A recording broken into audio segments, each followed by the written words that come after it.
Madam Chair, we are now live. Great. Thank you very much, Sarah. Good evening, everyone, and welcome to the Town of Ajax Committee of Adjustment meeting for Wednesday, July 27th, 2022. The meeting of the Committee of Adjustment is being held electronically and live streamed on the internet due to the COVID-19 emergency and requirements for physical distancing. No in-person attendance is permitted at this meeting. All regular practices and procedures of the committee continue to apply during this electronic meeting. If we encounter any technical difficulties, we may take a brief recess while they are resolved. Thank you for your patience, and we will now proceed with the meeting. Before moving on with the application portion of the meeting, I would like to confirm whether there are any disclosures of interest from members of the committee. No. Seeing none, thank you very much. Third item on the agenda, the adoption of the Wednesday, June 29th, 2022 minutes. Can I please have someone make a motion to accept those? Thank you, Mark. And can I have a seconder? Thank you, Wasif. Any discussion at all about the minutes at all? Seeing none, they are carried. Thank you. Number 4, I'm going to do the outline of the mandate for the Committee of Adjustment. The committee is bound by the Planning Act to assess each application based upon its ability to meet 4 tests. The application is minor in nature, is desirable for the appropriate development or use of lands, and finally is in keeping with the general intent and purpose of the official plan and zoning bylaw. The process for tonight's meeting will be conducted in the following manner. The applicant and/or agent will be called upon, and at their option, they may provide a brief description of the minor variance application they have applied for. The committee members may ask questions of the applicant and/or agent, after which anyone with direct interest in the application will be given the opportunity to speak either for or against the application. Once a motion is put forward by the committee, there will be no further input from the applicant or anyone having interest in the application. After a decision is made, notice will be sent out and there will be a 20-day appeal period. Anyone having interest in the application may appeal to the Ontario Land Tribunal within 20 days of the decision of the committee. After 20 days, the decision will become final and binding. If a building permit or other approvals are required, they may be filed during the appeal period. However, no building permits will be issued until the appeal period is over and the decision has become final and binding. A respectful decorum for this evening's proceedings is expected of all in present at all times. Our committee members present tonight are Mark Pavlak and Wasif Ahmed. Our staff is Eric Simpson, who's senior planner, secretary, treasurer, and Sarah Moore is behind the scenes working all the magic for us. And I am Lori Roberts. I am the chair of the committee. So we will now move on to the first application, which is application A1/22 for 487 Poplar Avenue, which is submitted by Addison Ra Wasmund. And I apologize if I pronounced that incorrectly. Staff has brought to our attention that this application, they're requesting that it gets deferred. So I'm not going to read the variances that are requested. There are some additional information that needs to be gathered between staff and the applicant. So we are going to defer this application to another meeting. The committee, we have been given the notices. There was some notices that were sent to us. We do have them. We've read them already, and we'll keep them in our possession until the application is brought back to committee, and we can look at them at that point. So is the applicant here? Yes, we're here. Okay, so you did receive, thank you very much. You did receive notice from staff that this application is going to be defer to another meeting? Yes, Eric advised us yesterday. Okay, perfect. Okay, so that's the conclusion of that one. Actually, I apologize. I guess I should get the committee to agree that we are going to, if I can have someone from the committee bring a motion to defer this application to a future meeting. Wasif? Madam Chair, I would like to propose that the committee move on a motion to defer application A122 for 487 Poplar Avenue as submitted to a later meeting of the Committee of Adjustments. Thank you very much. And a seconder? Thank you, Mark. Any discussion at all from committee members? Seeing none, all those in favor to defer to a future meeting? Okay, and that's two of us. Sorry, that's three of us who have agreed to defer this to another meeting. I do know that we have some other people in attendance who wanted to speak either for or against this application. So I will let those people know that you can leave because we're not going to talk about this application. You're welcome to stay, but if you want, you can leave because we're not going to talk about that application at all during tonight's meeting, and you will be provided with notice when it comes back to the committee again. Does the applicant have any questions in regards to this? Not at this time, thank you. No problem. Thank you for your understanding. Appreciate it. Thank you. Okay, so now we're going to move on to the second application for tonight, which is A24/22 for 41 Keith Wright Crescent, and that is being submitted by Varatha Design Associates.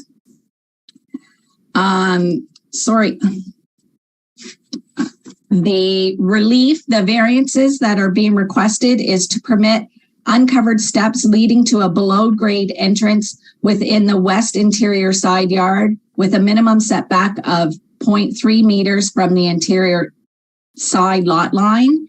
And the bylaw for that is uncovered steps leading to or from a principal building or platform are not permitted within a required interior side yard. And the second variance is to permit a minimum aggregate setback between uncovered steps and an adjacent dwelling of 0.9 meters. And the bylaw for that is the minimum setback from the interior side lot line of 0.3 meters on one side and 1.2 meters on the other side for detached dwellings with a minimum aggregate setback between dwellings of 1.2 meters.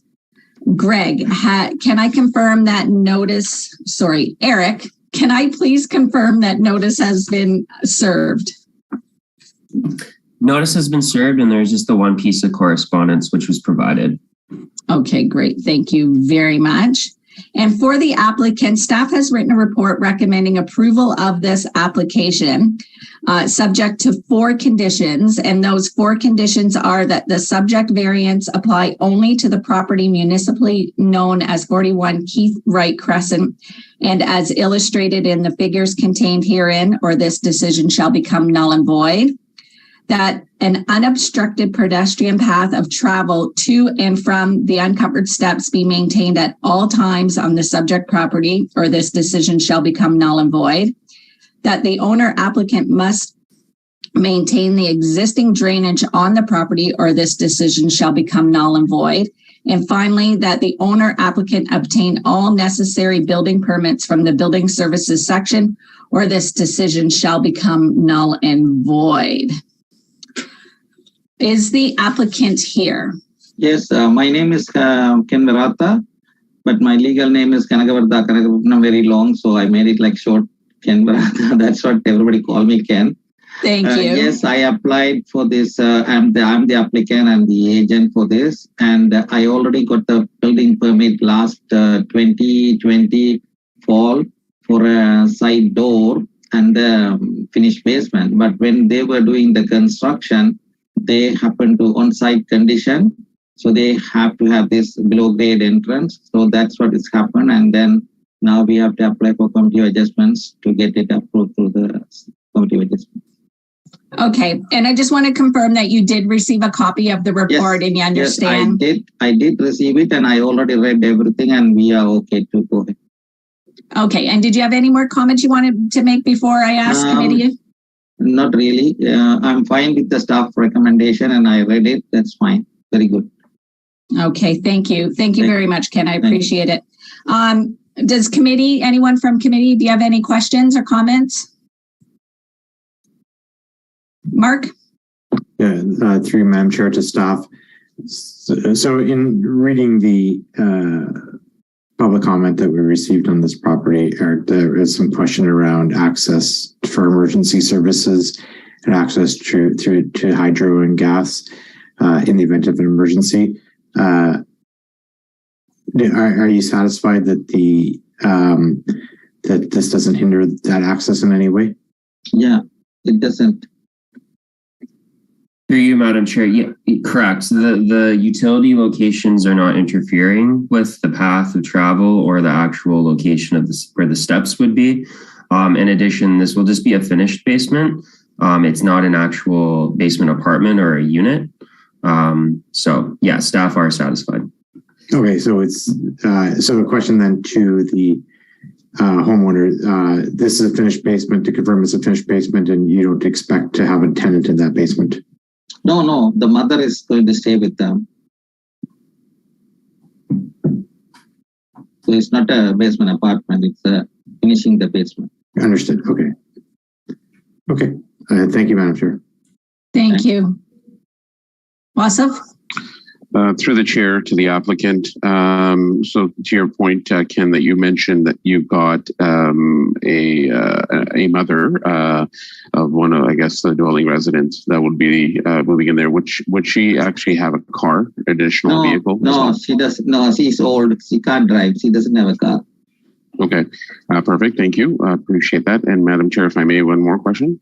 Absolutely. Through yourself to the staff. Is there any requirement, and excuse my ignorance, but I noticed in some of the pictures that were attached, there was some plantations and some greenery at the front of the house. Does that impede in access?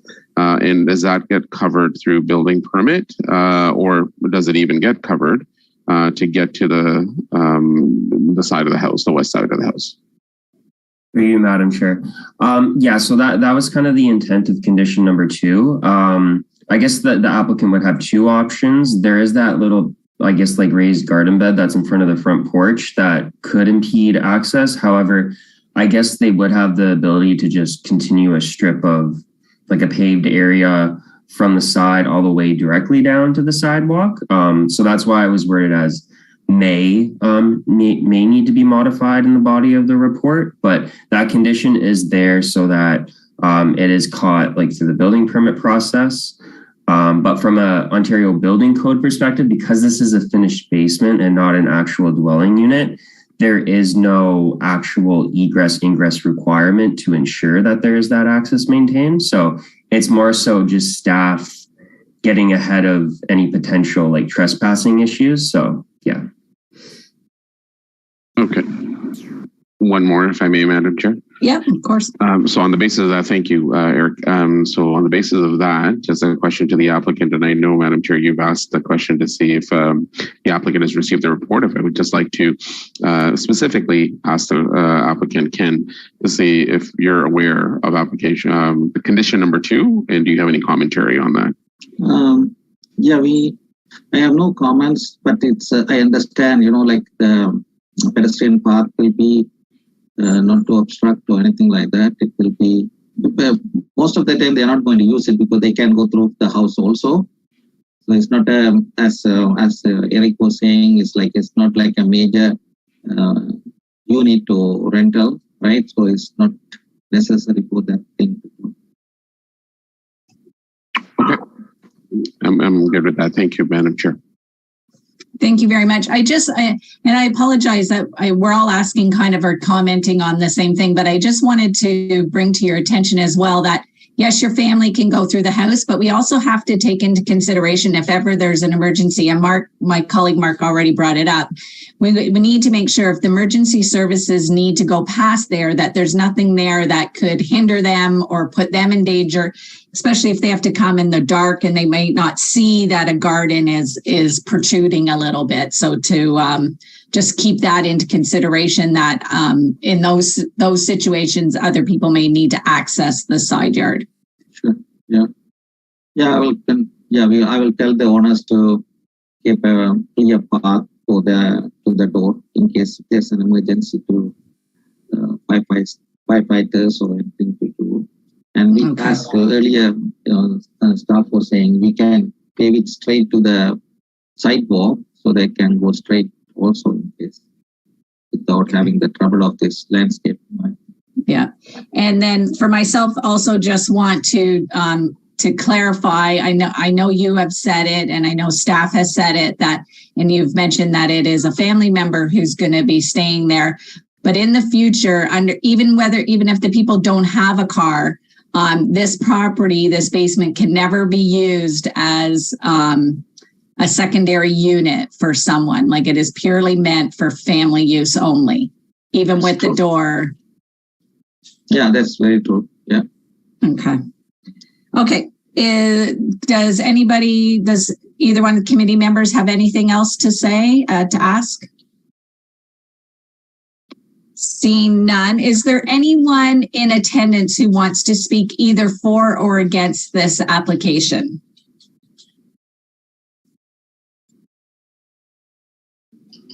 Okay, I don't think there's any. Yeah. I'm just wondering about the uncovered steps during the winter and a condition that the snow and ice be cleared. Thank you, through the chair. I think I would imagine that's the same at the homeowner has to keep it clean for the safety of the family member who is using it. I don't think that's something that we would put in the application as a condition. It's just that a homeowner is required to keep their sidewalks and everything under the bylaw for the town of Ajax clean and safe for people to travel on. Plus, if there's a big snow or something, the old lady, she's not going to go through the side door. She will go through the main door to go out or something, right? Right. I guess, again, it would come back to for that it just needs to be cleared and kept safe if ever there's like emergency services or anybody who needs to go there. True.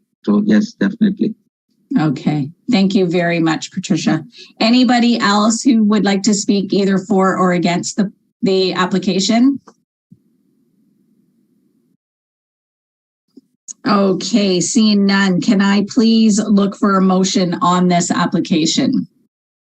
Wasif.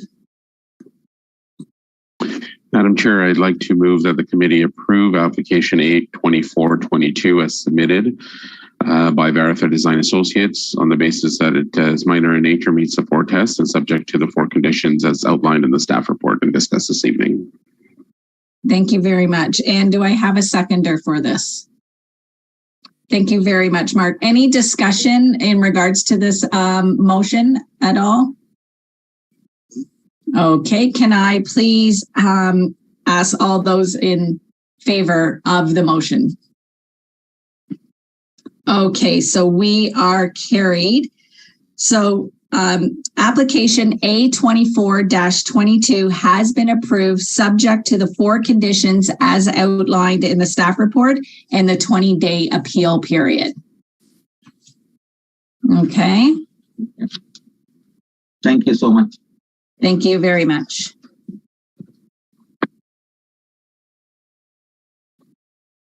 Okay, so we are now going to move on to the last application, which is A25-22, which is for 300 to 338 Roslyn Road East, and it has been submitted by Claudio Rabgaleno, and I'm so sorry, Architects Inc. The variances requested for this application are to permit a minimum parking rate of 1 parking space per 28 meters squared of gross floor area for buildings A, C, D, E, F, and G of the development site, to permit a minimum of 554 parking spaces for the development site, all buildings A through G. And just to please take note that 554 parking spaces are currently available for the existing buildings on site, which is A, B, D, E, F, and G. Building C is what is being proposed. The bylaw is that a minimum of 589 parking spaces are required for the development site. The development site lands municipally known as 300 to 338 Roslyn Road East. Eric, can I confirm if notice was served and if any responses were received? Notice was served and no correspondence was received. Okay, for the applicant, staff has written a report recommending approval of this application subject to the following conditions. 1, that the owner applicant obtain approval of site plan amendment application SPA 4-22 to the satisfaction of the town, or this decision shall become null and void. And 2, that the owner applicant obtain all necessary building permits from the town's building services section, or this decision shall become null and void. Is the applicant here? Yes, Madam Chair, good evening. My name is Claudio Rapuglino. I'm the architect and record here. I am present. Okay. And have you received a copy of the staff report? Yes, I have. Okay. Okay. Did you have anything that you wanted to speak about the application to the committee? No, I think everything is pretty self-explanatory. I have nothing else to add. Okay, thank you very much. Does committee have anyone from the committee? Do you have any questions for either the applicant or staff? I just have Madam Chair, through you, I just have a clarifying question, and yep, it's maybe something that I just missed in the staff report. This is an existing structure or development that's operational today.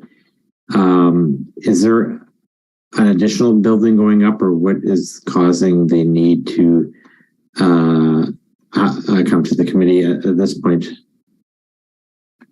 I understand the parking amendment, but why is it after the fact, or is there a new building going up in the property?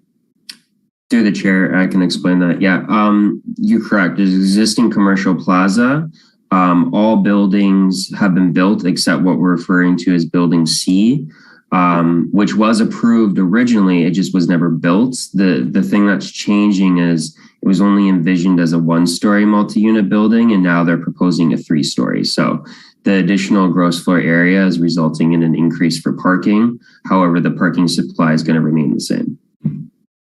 Okay, I understand. And then, so building C is, what's the purpose of building C then? Is it commercial offices? Yeah, it will be commercial. So that permits restaurants, it permits offices, along with other different commercial employment uses. But the majority of the plaza is office or like restaurant based. Understood. Okay. Okay. No, thank you for that clarity. Thanks, Mark. Any other questions from committee? Wassa? Yeah, I'm struggling with this one, Madam Chair. Through you to staff, perhaps, or even committee members. Without knowing what's going in the building, the 35 parking spot deficit on the surface doesn't seem big. I've been personally to this plaza many times, and there's always ample parking. I'm just struggling with whether depending on the type of business that will set up shop in Building C in the 3-story or businesses, perhaps, just have this internal struggle on whether that will cause a problem or not cause a problem. During the current busy times of whatever that is on the plaza, I'm assuming, transportation could probably comment on that a little bit better, or parking, but I just wanted to kind of put that out there, and I don't know how to, how to deal with that. Through the chair, I mean, from a staff perspective, it doesn't pose a concern. That was part of the parking utilization studies that were completed. They looked at peak times of this plaza. So before pre-COVID, during like Christmas time, in the evening, on a weekend, or on a Friday night. And I believe it was only 54% of the parking was actually utilized. So that was already providing like a surplus of over 100 and something spaces. So with this additional gross floor area, staff are satisfied that it isn't going to create a concern. And just from a general observation, like staff have visited that plaza many times, and like you had alluded to as well, we've never witnessed not having enough parking there. So. Okay. Yeah, just, and I'm 100% in agreement with that notion. It's just, again, it's the fear of the unknown, perhaps, because there is no street parking in that vicinity whatsoever. So there isn't another outlet valve, if you will, for additional parking if there is a shortage, right? That's what I'm kind of concerned with. But I agree with you. I don't think I've ever seen even 54% sounds high to me based on what I've visited. Again, but if that's the expert staff opinion, then I'm good with that. Thank you. And thank you, Madam Chair. Thank you, Wasif.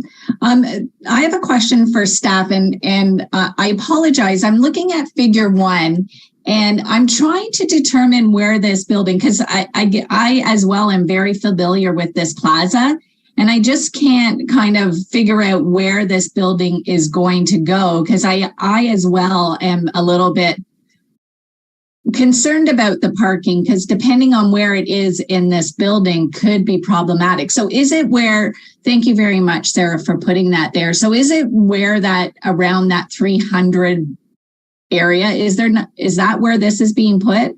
Through you, Madam Chair, it's the building that's hived out in gray. That's the subject lands map. Can you go down one more, Sarah?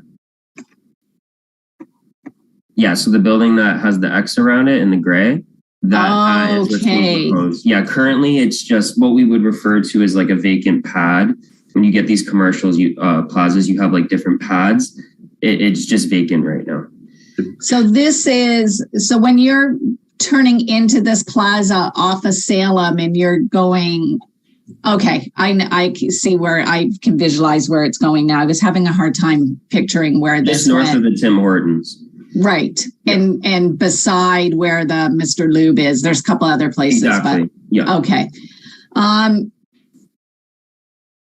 Yeah, I do agree with my colleague Wasif's comments on the parking, is that right now there doesn't seem to be a problem, but what could be the unintended consequences depending on what goes in there.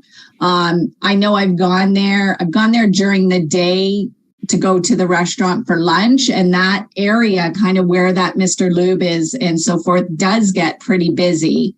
The section around where the Tim Hortons is tends to be busy, and then the section where all the little restaurants are tend to, they have varying times, so that kind of helps with that. I do agree that there is nowhere else to go, and on one hand, that might be a good thing, because then cars aren't going to go into other people's property. Except for maybe Amazon.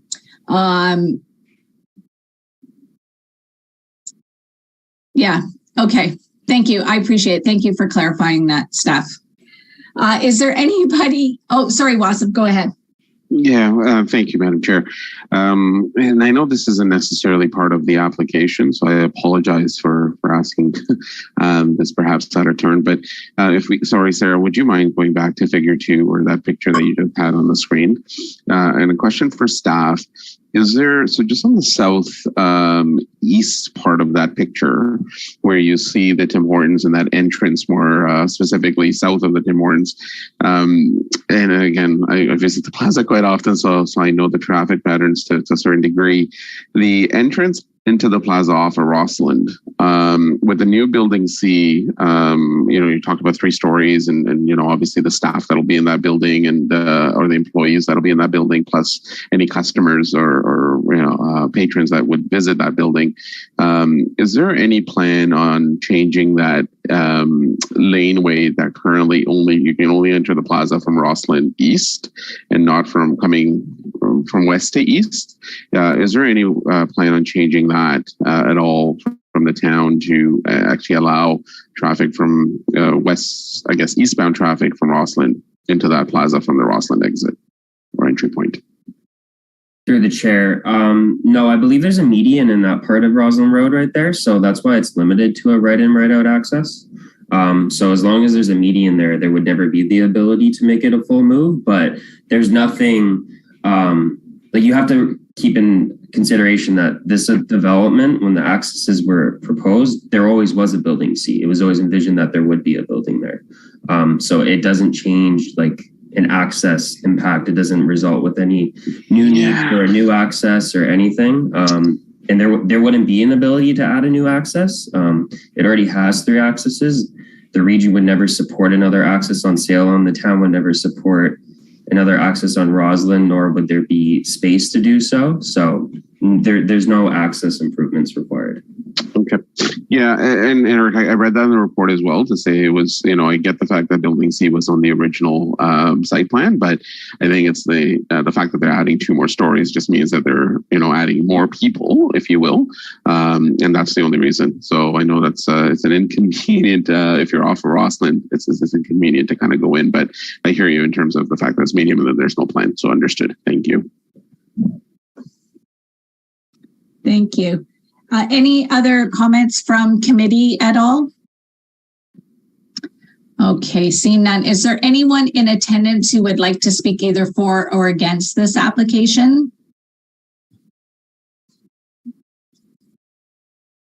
Okay, seeing none, can I please look for a motion on the application? Wasif.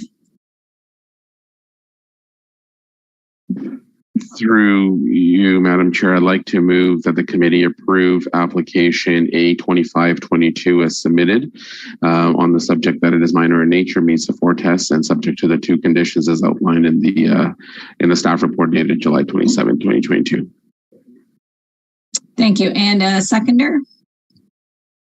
Thank you, Mark. Any discussion on the motion? Okay, seeing none, may I please call for a vote in favor of the application? Okay, so application A2522 has been approved subject to the 2 conditions as outlined in the staff report and the 20-day appeal period. Okay. So we are now going to move on to the other business portion of the agenda. Does anybody have anything that they would like to add to other business? Okay, seeing none, can I please get a motion to adjourn? Mark, thank you very much. And a seconder? Wasif, all those in favor? Thank you very much, everybody. We are officially adjourned.